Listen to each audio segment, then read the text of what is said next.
Uh, uh, Guys, good afternoon, good evening, good morning, wherever you are, everywhere, in every part of this world.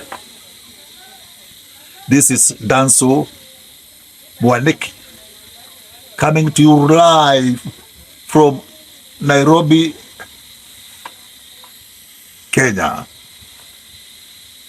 Guys, hope you are well. Since the last we met we met here, and I hope each and everything is going well. Once again, may I also wish to remind all those, maybe in one way or the other, they are not doing well.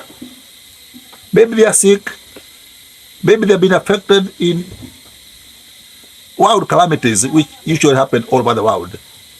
May I wish to assure you that our dear God is just with you wherever you are. Today, I want us to share about something which has always been in my heart.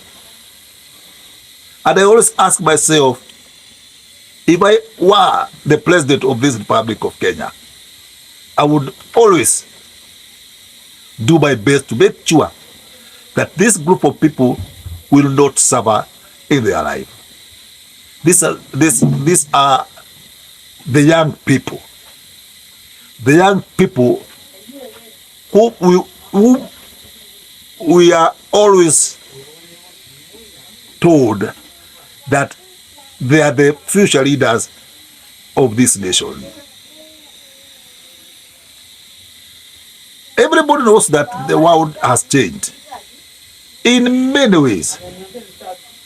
The world has tremendously grown, progressed to the world of digital, whereby so many issues have been affected in all those changes. Even the changes in the environment has also changed many ways. And most affected part of the society are the so-called young people or the Gen Zs. Most of them have gone to school. They have acquired great height of their education. Many they have degrees, masters, even masters, but they are yet to find the exact place they would wish that they would prefer. But all in all, most of them they have gone as far as getting disappointed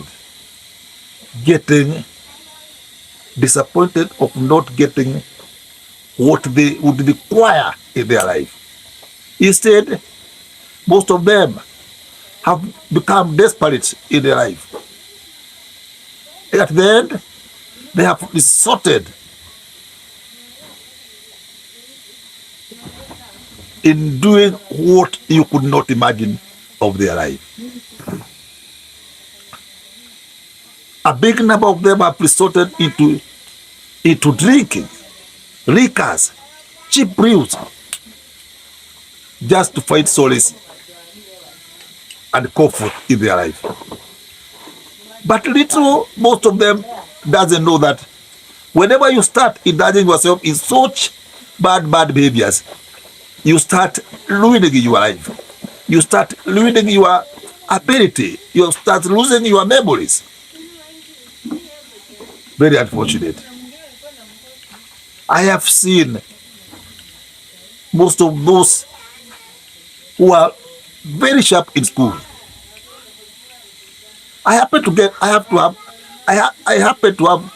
one close relative of mine who You could not imagine when he was in school. He was always leading, always being number one. Even the year he finished, he completed his primary level education. Don't be surprised that he was the one who was leading that year. In that year. And got admitted a very prestigious school. Oh yeah. Unfortunately, when he did his Form 4, that O-level certificate, although he did well, but he was among the best. Though he did not do well, but he was among the best. In fact, he just only missed 1 point to enter to the university.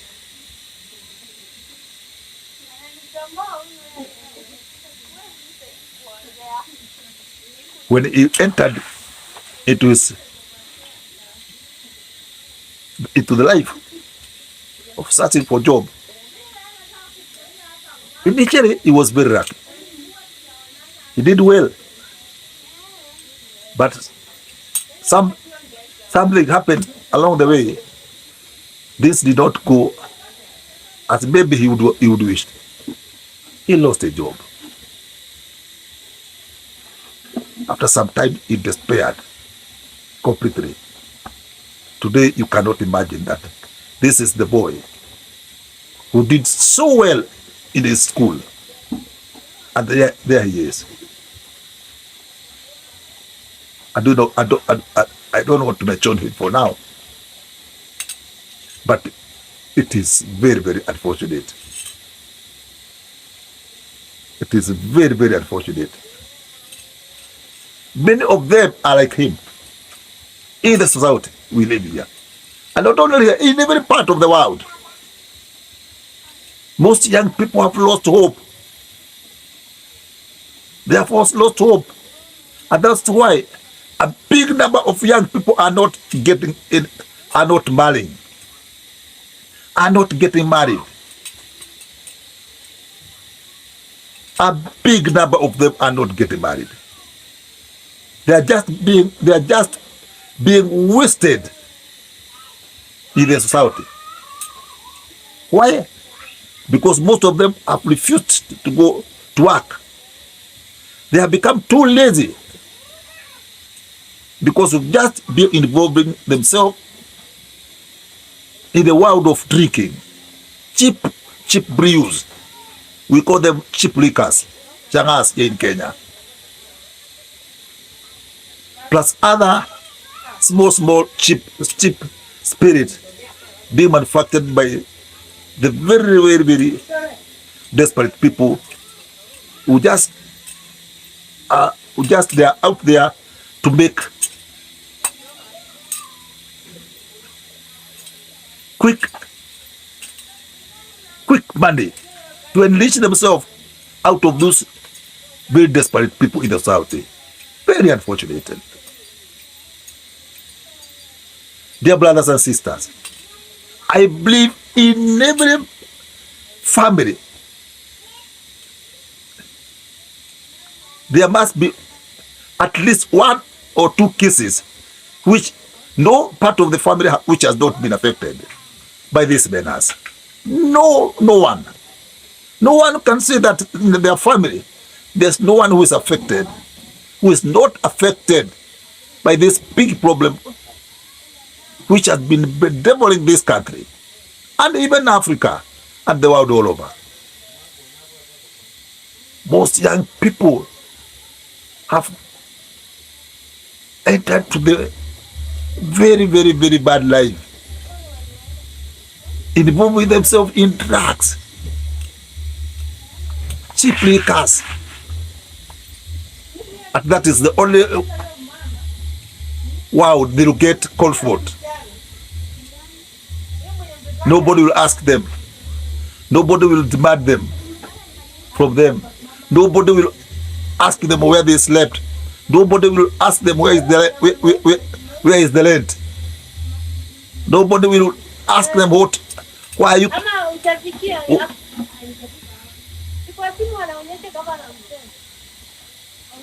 the clothes to put on, because they are comfortable where they are.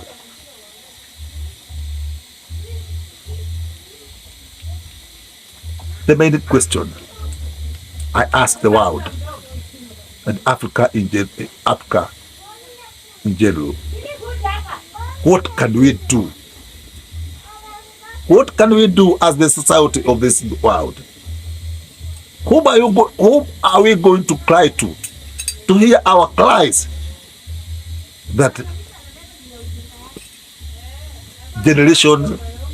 our generation is almost being wiped out because of this big problem?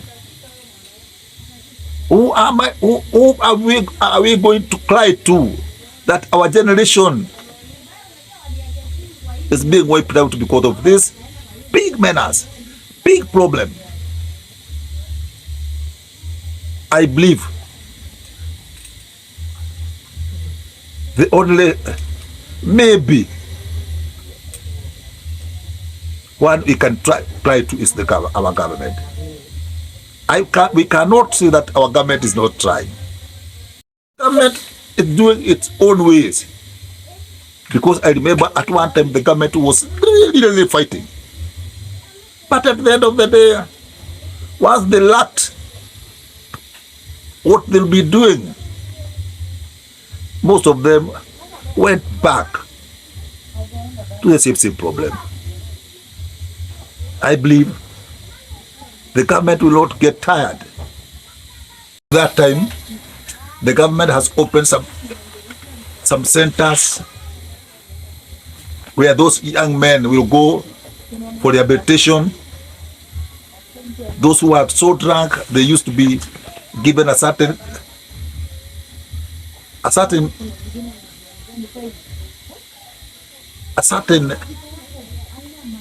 medicine to reduce their drunkenness in their head, and most of them started sign of again beginning back, and the process was going very well. I don't know where it all of a sudden abruptly got stopped. But in all,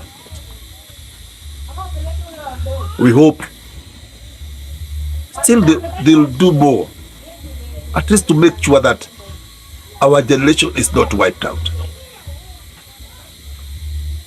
Ours is to continue playing and hoping that everything will be done to make sure that our South is back. And for those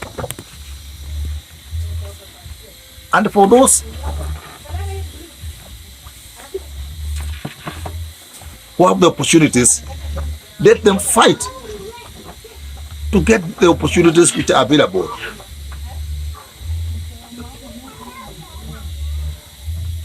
Let them fight to get the opportunities that are available. Let the government open ways, institutions to give cheap incentives for these young people to start their own small businesses. At least to get them back to the society. Paul, hope we all will be well. I believe there is nothing in this world that is not possible. There's nothing that is not possible. All what is needed is to find some ways and means of how to tackle this problem.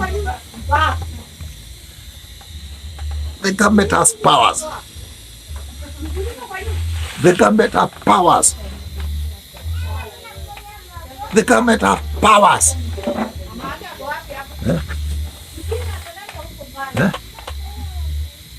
The government has powers. So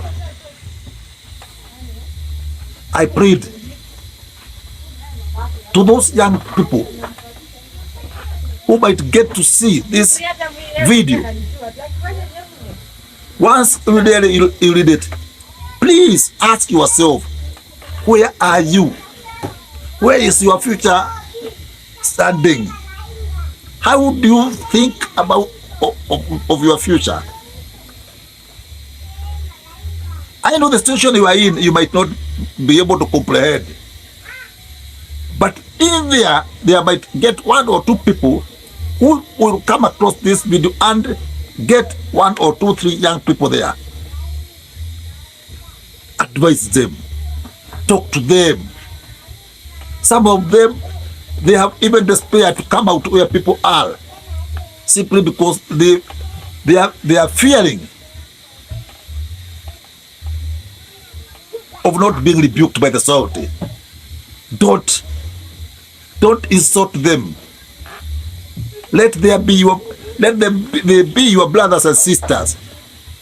They just find them there. They just found them there. Yeah.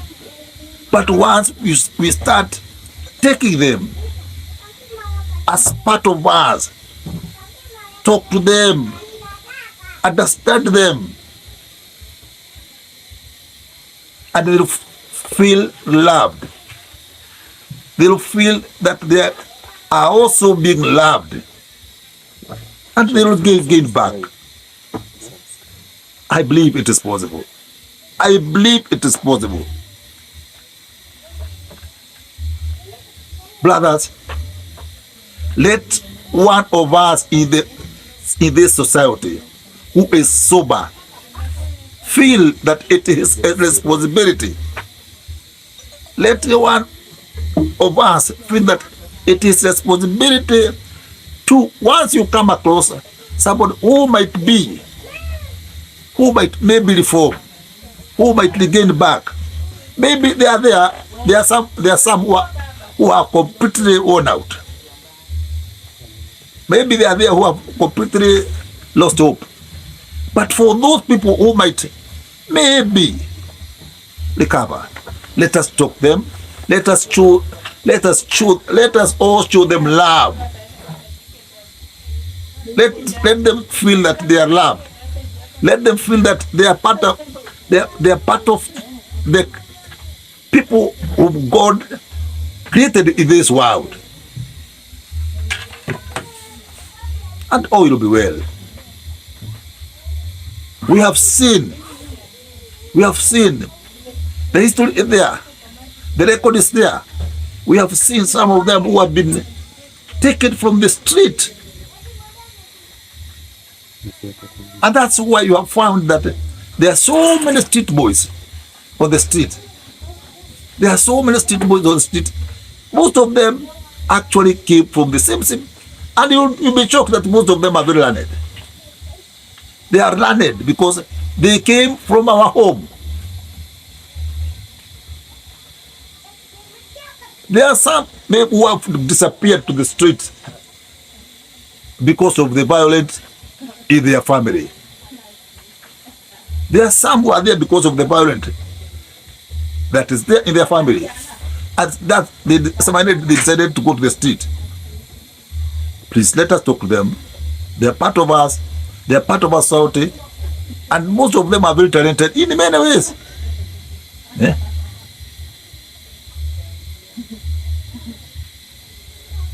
One time, I read it in the papers about one international player who used to be called Baroteri, that he was picked from the street. Finally, he became an international football player.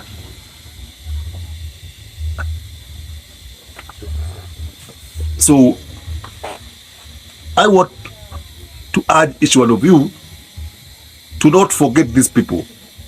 They are part of us. They are part of the society, and they should be molded. They should be molded and taken back to the society. I believe it is possible. I believe it is very, very possible. For now, I'll once again stop this video there,